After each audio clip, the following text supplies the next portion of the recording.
નમસ્કાર મિત્રો હીરાભાઈના ગઢમાં બસની કચકચ, નેતાનગરી શું નિંદ્રાધીન છે? શું તેમને ખબર નથી તેમના વિસ્તારમાં લોકો કેટલા પરેશાન થઈ રહ્યા છે, કેટલી બસો બંધ છે અને કયા કારણોસર બંધ છે? આટલા વર્ષો પછી પણ એક બસના સારા રૂટ નથી નક્કી કરી શકાયા, એ બસ પર રૂટો નથી ફેરવી શકાઈ અને ડ્રાઈવરની અછત છે, રસ્તા ખરાબ છે, આ પ્રકારના બહાના આપવામાં આવે છે. વિસ્તારથી વાત કરું તો રાજુલા વિધાનસભા આમ તો રાજકારણના માટે ખૂબ જાણીતી છે. અવારનવાર ત્યાંથી સમાચાર આશ્ચર્યજનક આવતા રહે છે, પરંતુ એક પ્રાથમિક મુદ્દાને લઈ સમાચાર પત્રમાં છપાઈ રહ્યું છે કે બસની પણ સુવિધા નથી. એક તરફ લીલી ઝંડી આપવામાં આવી અને 2 દિવસમાં તો એ બસના ઠેકાણા ન હોય, તો લોકો આમાં શું વિચારે? શું લોકો એ વિચારે કે તેમના નેતા એટલા મજબૂત અને સક્ષમ નથી? શું લોકો તે વિચારે કે તેમના નેતાનું ગાંધીનગર સુધી ચાલતું નથી? કે લોકો પછી તે વિચારે કે ખરા અર્થમાં જે બહાના આપે છે તે સાચા છે? આ બની શકે, આનાથી તો વધુ શું બની શકે? હીરાભાઈ સોલંકી ત્યાંના ધારાસભ્ય છે અને ગાંધીનગરમાં તેમના કેવા સંબંધો છે મારે કહેવાની જરૂર નથી.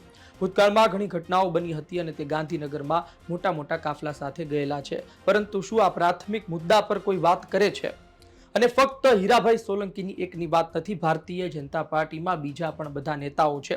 અમરીશભાઈ ડેરની ખૂબ વાતો ચાલી રહી છે કે તેઓ ખૂબ એક્ટિવ થયા છે. અમરીશભાઈ ડેર અલગ અલગ જગ્યાએ ખૂબ ભાષણો આપી રહ્યા છે, અલગ અલગ સમાજ સેવાની વાતો કરી રહ્યા છે, પરંતુ આ મુદ્દે તેઓ પણ શું કંઈ બોલશે અથવા તો કોઈ કામગીરી કરશે?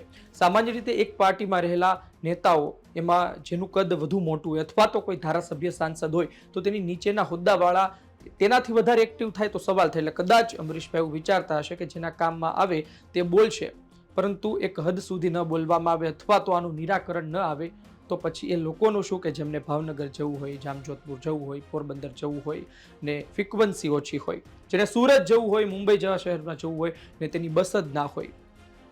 એટલે આ સવાલો છે કે રાજુલા આમ તો ઔદ્યોગિક ક્ષેત્રે ખૂબ વિકાસ પામ્યું છે, ત્યાં રહેતા લોકો પણ આર્થિક રીતે ખૂબ સંપન્ન થયા, ત્યારબાદ સમૃદ્ધ થયા, પરંતુ આજની તારીખે એ લોકો, કારણ કે બધા પાસે થોડી 4 વ્હીલ હશે, નેતાઓ પાસે 4 વ્હીલ હોય છે, મોટા મોટા કાફલા હોય છે અને અઢળક રૂપિયો પણ હોય છે, પરંતુ એક ગરીબ પરિવારમાં રહેતા લોકો પાસે એવા વાહનો નથી હોતા. એ આજની તારીખે પણ એસટીમાં પ્રવાસ કરતા હોય છે, બસમાં પ્રવાસ કરતા હોય છે અને આ તમામ બાબતમાં અંતે તો એ જવાબદાર હોય છે.